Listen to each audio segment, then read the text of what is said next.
Высоко в Андах есть места, где дорога выглядит не как линия на земле, а как спор с самой горой.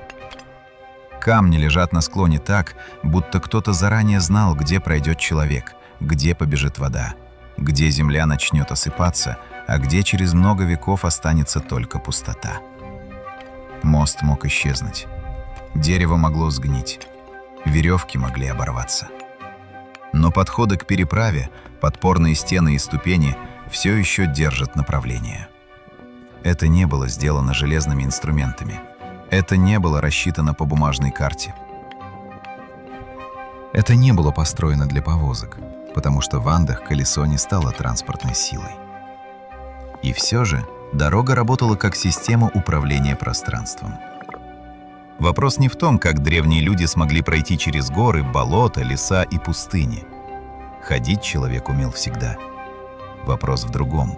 Как без привычных нам признаков цивилизации возникали сети, которые связывали города, храмы, рынки, армии, курьеров и память. Мы привыкли считать, что власть сначала создает государство, потом государство строит дороги. Но археология снова и снова показывает более неудобную последовательность. Там, где появляется устойчивая дорога, вскоре появляется власть над расстоянием. А тот, кто управляет расстоянием, управляет не только торговлей. Он управляет временем, слухами, приказами, зерном, войной и страхом. Обычная тропа может возникнуть случайно. Животное прошло к воде, человек повторил, потом другой человек расширил след. Но дорога начинается там, где случайность превращается в обязательство. Кто-то решает, что этот путь нужно сохранить. Его нужно чистить, укреплять, помнить, охранять, передавать другим. С этого момента линия на земле становится частью общества. Именно поэтому древние дороги труднее понять, чем древние стены. Стена говорит просто: здесь граница, здесь защита, здесь вход закрыт. Дорога говорит сложнее: здесь связь, здесь зависимость, здесь движение, которое должно повторяться. Она не только разделяет пространство, она собирает его. В этом смысле древняя дорога была не камнем под ногами, она была решением. Кому можно двигаться, куда можно двигаться, сколько это займет и кто узнает новость первым.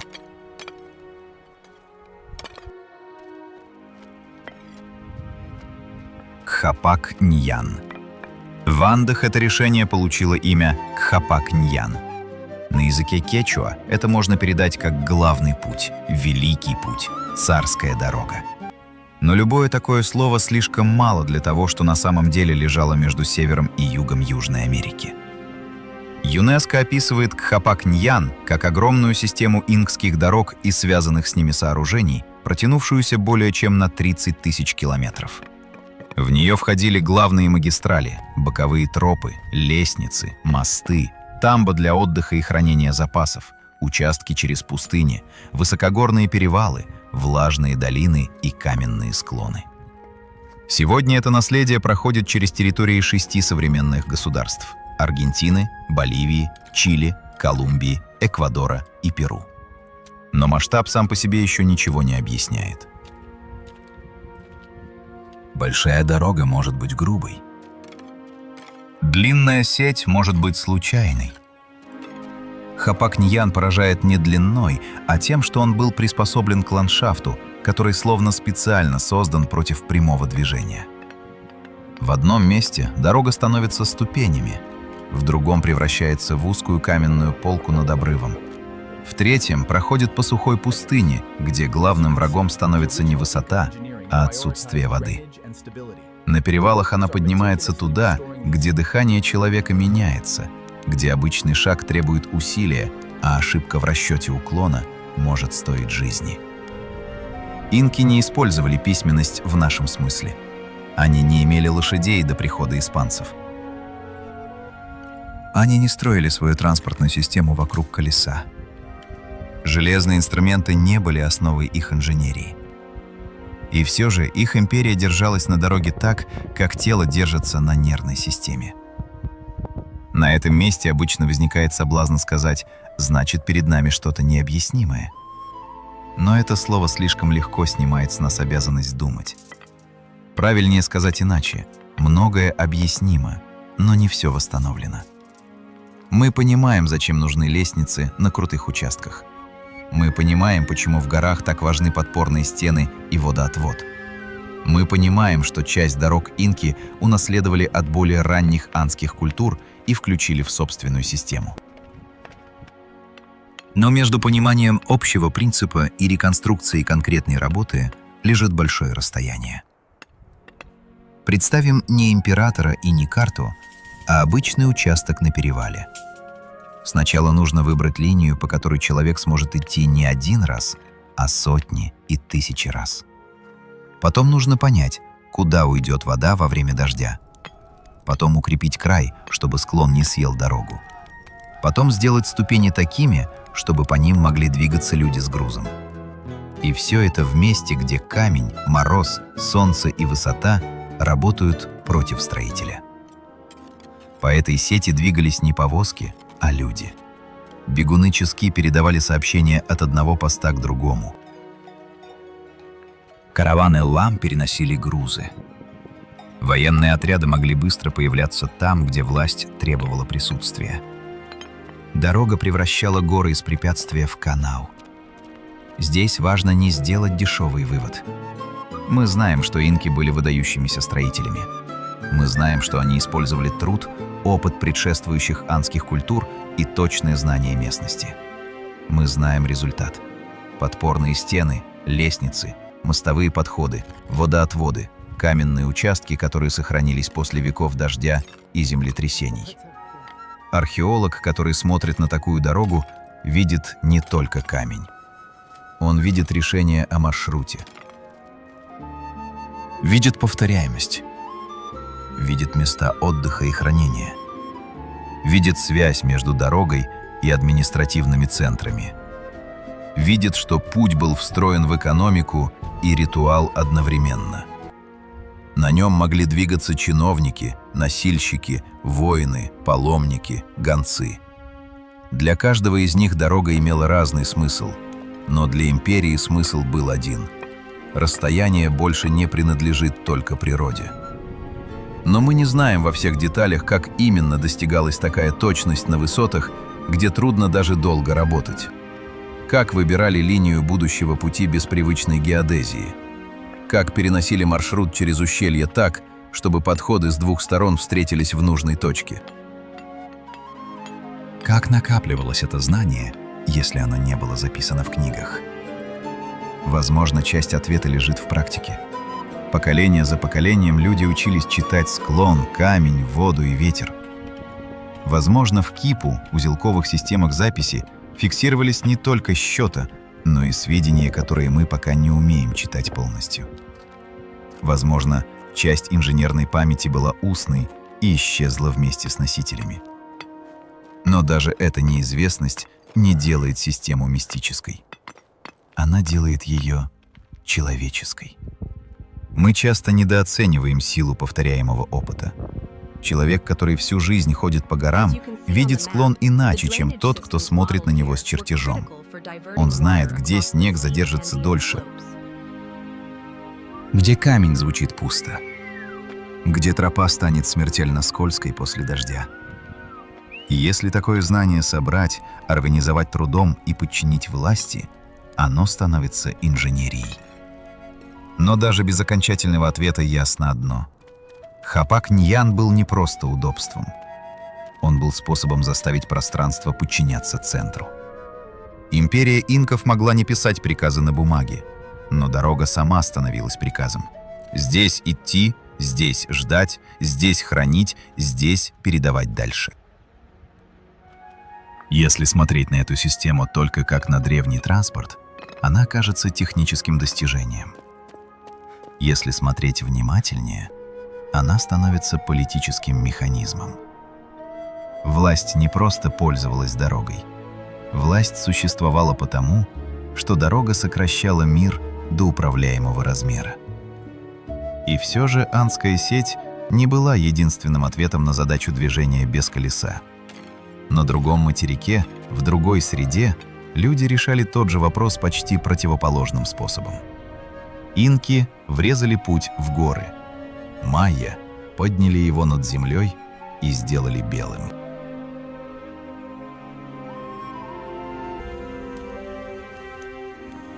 Сагбе Майя. У Майя дорога могла светиться. Не в мифическом смысле, а буквально. Белая известняковая поверхность отражала лунный свет, и путь становился видимым ночью. Само слово «сагбе» часто переводит как «белая дорога». Это не поэтическое украшение, а описание материала. Сагбе строили из камня, щебня, известняка, штукатурки. Многие из них были приподняты над землей. В тропическом ландшафте это имело практический смысл. Такая дорога не терялась в грязи, не растворялась в растительности, не зависела полностью от состояния почвы. Она отделяла человеческое движение от мира корней, воды и насекомых. Некоторые участки Сагбе связывали города и церемониальные центры. Другие могли соединять площади, храмы, поселения, священные места. В отдельных случаях исследователи говорят о протяженности в десятки километров, а для некоторых известных маршрутов примерно до сотни километров. Ширина тоже менялась. Где-то это был узкий проход, где-то широкий приподнятый коридор, достаточно заметный, чтобы быть не только тропой, но и заявлением. Вот здесь возникает важная неопределенность. Если дорога нужна только для перемещения людей и товаров, зачем делать ее такой белой, такой широкой, такой заметной? Зачем тратить силы на приподнятую конструкцию там, где можно было бы идти проще? Почему некоторые Сагбе будто вычерчивают не только маршрут, но и порядок мира? Ответа, который закрыл бы вопрос, нет. Часть исследователей видит в Сагбе практическую инфраструктуру – торговля, управление, связь между центрами власти. Другая часть подчеркивает церемониальную и космологическую роль. Дорога как ось, как путь процессии, как видимая линия между местами силы. Скорее всего, разделить эти функции слишком строго невозможно. Для современного человека дорога часто утилитарна. Она нужна, чтобы быстрее попасть из одного места в другое. Для древнего города дорога могла одновременно быть хозяйственным путем, ритуальной линией, знаком власти и границей между освоенным и неосвоенным пространством. Белый цвет Сагбе особенно важен. Известняк был материалом, который делал дорогу заметной в дневном жарком свете и в ночном слабом сиянии. Если путь виден ночью, он меняет поведение людей. Движение больше не полностью зависит от солнца. Процессия может идти в другое время. Послание может пройти иначе. Город может быть связан с другим городом не только физически, но и зрительно. Сагбе заставляет думать о дороге как о сцене. По ней могли идти носители даров, жрецы, посланники, торговцы, жители соседних поселений. В обычной дороге важна возможность пройти. В Сагбе важна еще и видимость самого прохождения. Белая линия среди зеленой влажной среды делала движение публичным. Тот, кто шел по ней, как будто входил в порядок, уже созданный городом. В этом есть отличие от Андской дороги. Хапак-Ньян часто скрывается в ландшафте. Он подчиняется склону, ловит проходы, держится за камень. Сагбе, напротив, может выглядеть как утверждение поверх ландшафта. Она не только приспосабливается, но и обозначает. В ней есть архитектурная прямота, которая говорит, между этими местами существует связь, и эта связь важнее зарослей, грязи и случайного пути. Здесь нет нужды придумывать тайну там, где достаточно внимательного взгляда. Майя не строили дороги для колесных телег, но создавали поверхности, которые говорили о контроле над землей. Их путь не был похож на андскую каменную сеть. Он не взбирался по ледяным перевалам и не цеплялся за скалу. Он прорезал влажный мир низменностей и поднимал движение над ним. Сама технология требовала организации. Нужно было добыть материал, подготовить основание, уложить камень и щебень, покрыть поверхность известняком или штукатуркой, поддерживать ее после дождей и зарастания. В тропиках дорога быстро проигрывает природе, если за ней не следят. Поэтому Сагбе говорит не только о моменте строительства, но и о длительном обслуживании. А обслуживание всегда означает социальный порядок. Кто-то отвечает, кто-то работает, кто-то решает, что этот путь нельзя бросить.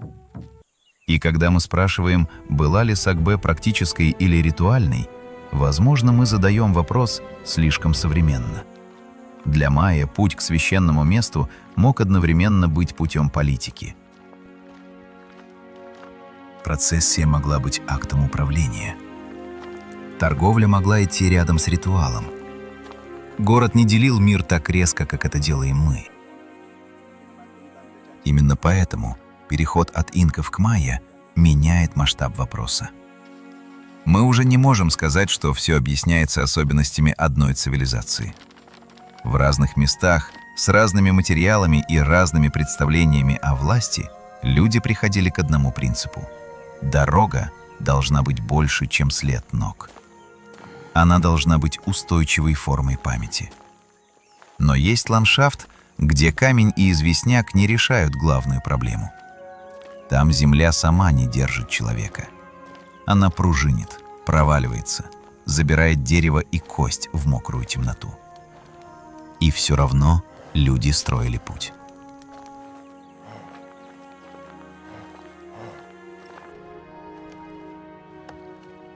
Болотные гати. В болотах Европы дорога начиналась с дерева.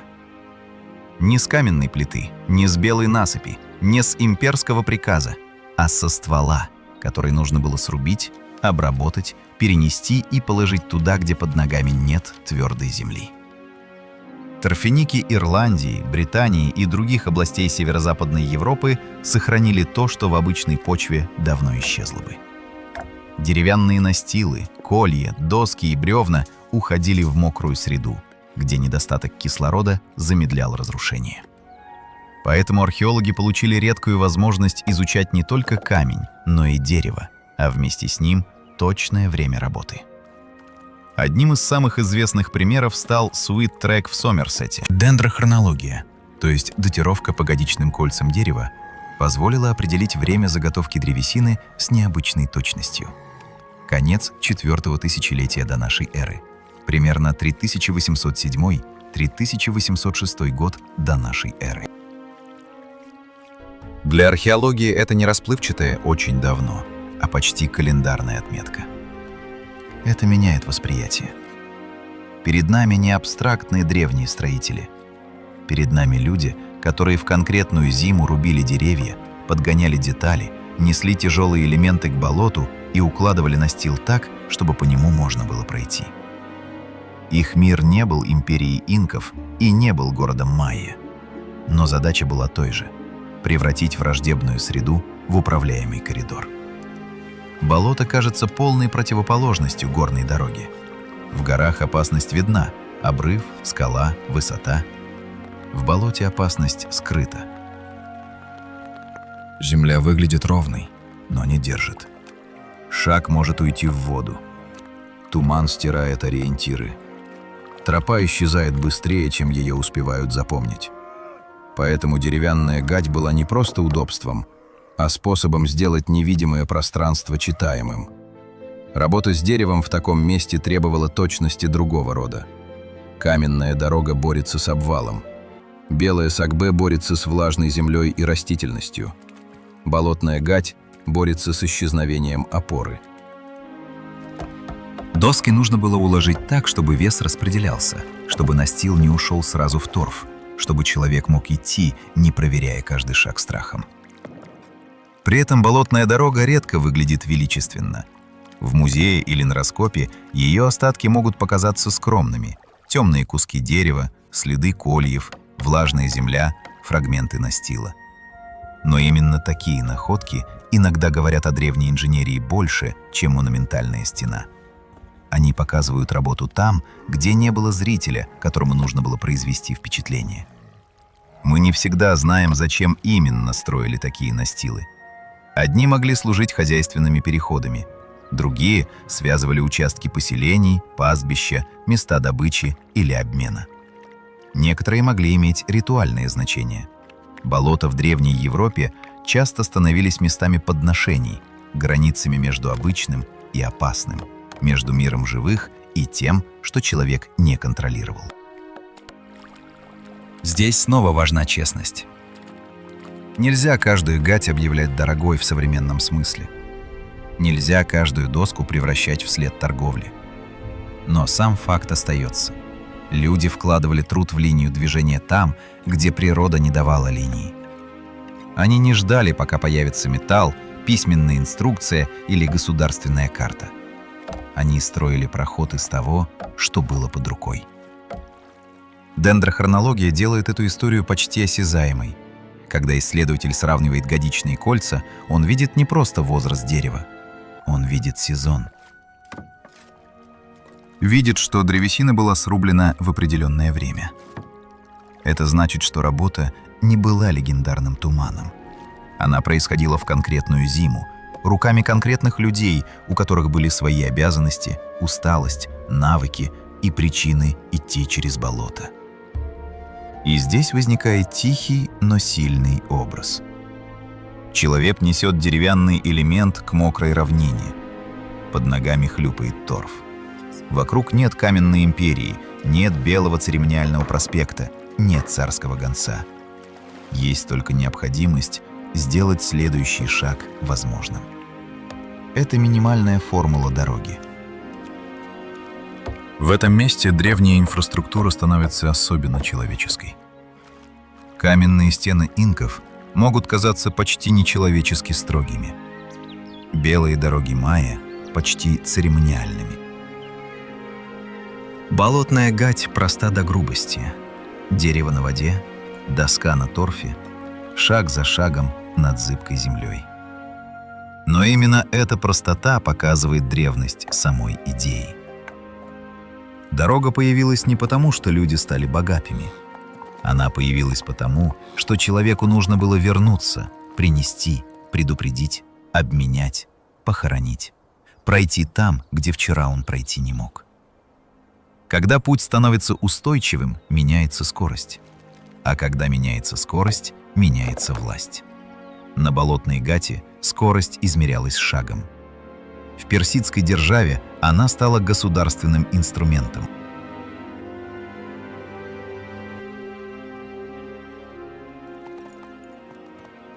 Персидская царская дорога. Персидская царская дорога отличается от предыдущих примеров одним важным свойством. О ней говорят не только камни и следы на земле, но и письменные источники. Здесь мы входим в мир, где дорога уже описана словами, включена в государственную память и связана с именем Ахеменидской державы. Античная традиция связывает знаменитый маршрут от Сарт в Малой Азии до Сус, одной из царских столиц, с системой персидской власти. Геродот описывал путь через станции, расстояния и царских гонцов. Он писал позже самих событий и смотрел на Персию глазами греческого автора, поэтому его свидетельство нельзя принимать как идеальную карту. Но оно дает то, чего у нас почти нет для более ранних дорог – представление о работе системы изнутри. Примерная длина этого маршрута составляла около 2700 километров. Для обычного путника такой путь мог занимать около 90 дней. Для царской связи расстояние сжималось. Станции, смена людей и животных, охраняемые участки, порядок движения – все это превращало дорогу в механизм передачи информации. В этой системе важна не только сама дорога, но и ритм. Если на пути есть станции, если известно, где сменить животное, где остановиться, где получить защиту, тогда пространство становится расчетным. Оно перестает быть цепью случайностей. Путь больше не зависит только от силы одного путника. Он зависит от устройства всей линии. Знаменитая мысль Геродота о персидских гонцах пережила века. Ни снег, ни дождь, ни жара, ни ночная тьма не останавливали их от выполнения порученного пути. Важно понимать, что это не рекламная фраза и не легенда о сверхлюдях. Это описание системы, в которой скорость одного человека заменяется непрерывностью многих людей. Один гонец не должен был преодолеть всю империю. Он должен был доставить сообщение до следующей точки. Там движение продолжалось. Власть становилась быстрее человеческого тела, потому что дорога разбивала расстояние на управляемые отрезки. Такой принцип кажется очевидным только потому, что мы живем после почтовых служб, железных дорог, телеграфа и интернета. Но в древнем мире это было управленческим прорывом. Информация редко двигалась быстрее человека или животного. Если государство хотело быть единым, оно должно было победить задержку. Не полностью, но достаточно, чтобы центр не узнавал о крае слишком поздно. Так дорога превращалась в политическое оружие. Царь мог узнать о восстании быстрее, чем восставшие рассчитывали. Приказ мог прийти раньше слуха. Налог, военный отряд, письмо, печать, чиновник – все это двигалось по заранее организованной линии. Пространство переставало быть защитой для окраин. В отличие от Кхапак-Ньяна, персидская дорога жила в мире письма, лошадей, административных документов и имперской бюрократии. Но ее логика подтверждает тот же тезис. Власть не просто строит дороги после того, как становится сильной. Она становится сильной, когда умеет управлять расстоянием лучше своих противников. Здесь есть риск превратить рассказ в обычную лекцию о Персидской империи. Дарий, сатрапии, налоги, столицы, походы. Но дорога важна не как приложение к этой истории. Она показывает нерв самой империи. Если убрать возможность быстро передавать волю центра, огромная территория начинает распадаться на местные времена. Каждый регион живет со своей задержкой. Каждый слух стареет по дороге. Каждый приказ приходит слишком поздно. У Геродота дорога существует как измеряемое пространство. Станции, расстояния, дни пути. Но даже если часть деталей спорна или нуждается в осторожной интерпретации, общий смысл остается устойчивым. Ахеменидская власть понимала дорогу как часть управления. Это уже не просто инженерия и не только торговля. Это административная технология. Возможно, именно поэтому персидская царская дорога так хорошо работает внутри нашего разговора. Она объясняет то, что в более ранних системах видно не всегда. Она показывает открытую формулу. Дорога плюс регулярность плюс власть дают скорость. А скорость меняет политическую реальность. Царская дорога боролась именно с задержкой. Она делала власть современной самой себе. То, что случилось далеко, должно было стать известным близко. То, что решено в центре, должно было стать действием на краю. У инков это решалось без письма в привычном смысле. У майя дорога могла быть белой линией между городами и священными местами. В болотах Европы настил давал телу возможность пройти по невозможной почве. У персов дорога стала расписанием власти. Но есть другой тип связи, еще менее похожий на дорогу. Там нет единой царской трассы, нет одного строителя, нет таблички с началом и концом. Есть предмет, найденный далеко от места своего происхождения. Он молчит, но его химия говорит о пути.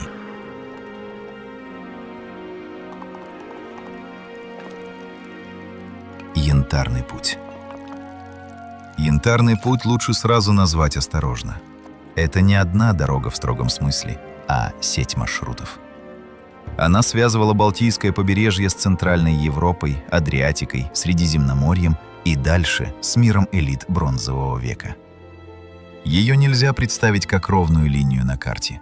Скорее, это цепь обменов, переходов, речных путей, горных проходов, стоянок, посредников и рынков. Но иногда сеть становится видимой в одном маленьком предмете. Балтийский янтарь находят далеко от Балтики, в том числе в Микенском мире. В шахтовых гробницах Микен археологи фиксировали янтарные украшения. Исследования происхождения янтаря связывают значительную часть таких находок с северными источниками. Для рассказа о дорогах это важно не потому, что янтарь красив. Важно, что он несет в себе географию. У янтаря есть особое качество. Он кажется почти живым. Теплый цвет, легкость, способность пропускать свет, следы древней смолы. Но для археолога важна не только красота. Важен вопрос происхождения. Если материал не местный, значит, он прошел путь. Если таких предметов много, значит, путь повторялся. Если они оказываются в элитных погребениях, значит, движение вещей было связано с престижем и властью. Кусок янтаря – это застывшая смола, ставшая материалом обмена, украшения, статуса. Но если он оказывается в погребении за тысячи километров от северных берегов, перед нами уже не украшение, а свидетельство движения. Кто-то нашел его, кто-то оценил, кто-то передал дальше. Кто-то обменял на металл, ткань, соль, оружие, услугу или союз. Кто-то нес его через мир, где не было современных карт, пограничных пунктов и единого языка торговли. Здесь особенно важно не упрощать. Мы не можем представить одного купца, который вышел с Балтики и дошел прямо до Микен. Скорее всего, янтарь двигался через множество рук. Его путь мог включать реки, сухопутные переходы, поселения, племенные территории, порты и дворцы. Именно поэтому янтарный путь – сеть, а не дорога. Но сеть иногда сильнее дороги, потому что она не зависит от одного центра. Такие сети трудно увидеть, потому что они редко оставляют непрерывную линию. Каменную дорогу можно измерить. Деревянную гать можно раскопать. Царскую трассу можно сопоставить с текстом. А сеть обмена приходится восстанавливать по предметам, составу материала, местам находок и повторяющимся направлениям. Это более тонкое доказательство, но оно не менее вещественное. В персидской державе скорость создавалась государством. В янтарной торговле связь создавалась спросом, привычкой, доверием и повторением маршрутов. Если люди много раз идут похожим путем, если предметы возвращаются по тем же направлениям, если память о переходах передается от семьи к семье, возникает дорога без единого строителя.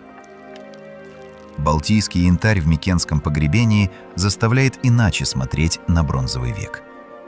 Перед нами не изолированные миры, где каждый народ живет внутри своей долины. Перед нами пространство, где предметы могли проходить через огромные расстояния задолго до привычных имперских карт. Можно сказать, что это самая тихая дорога выпуска. У нее нет торжественного входа. Нет царской станции.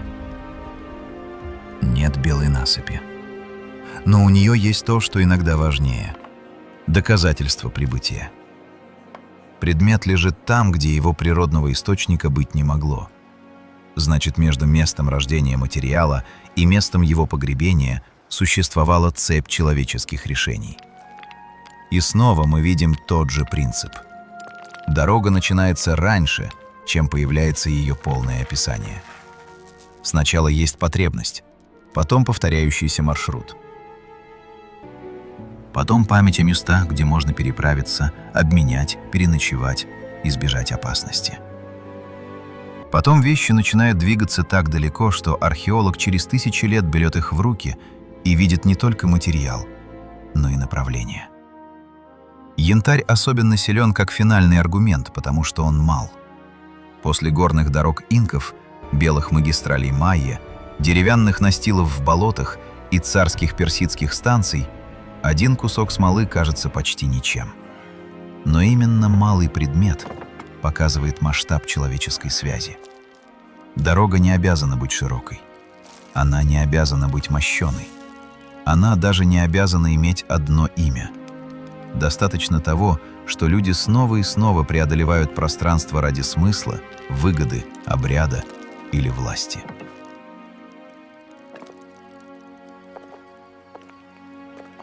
Если собрать эти линии вместе, получится не список древних дорог, а история о том, как человек впервые начал спорить с расстоянием.